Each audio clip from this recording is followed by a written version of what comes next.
Hello guys, welcome back to this channel. In today's video, I'm going to show you how the farmers market event works in Grow a Garden game of Roblox latest update.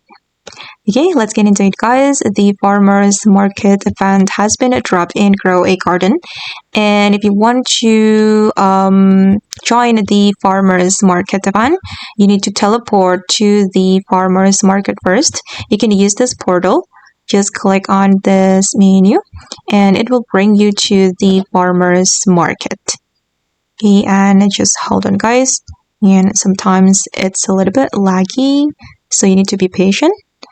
Okay, now we're teleporting to the farmers market and you can claim your booth. You can find an unclaimed booth, and then you just need to click on claim here and change your booth skins. I'm going to choose this one because it's free. Okay, and then you can edit your booth.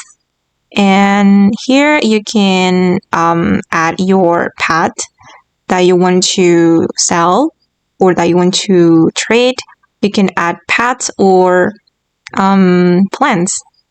And I'm going to add, for example, my crocodile.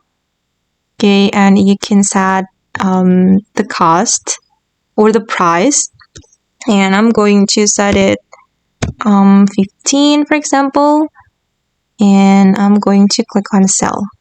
Okay, and we will receive 14 tokens. Okay, you can set the tokens and just click on confirm. Okay, and just wait until the other players see your booth and buy your pets or your plants, and that's how you can get tokens.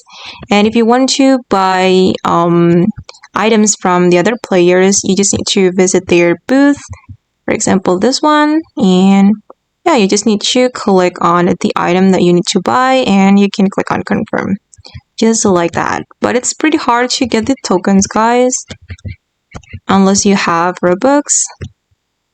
And yeah, that's how the farmers event works in Grow a Garden. I hope this video will be useful for you. Thank you so much for watching, and bye!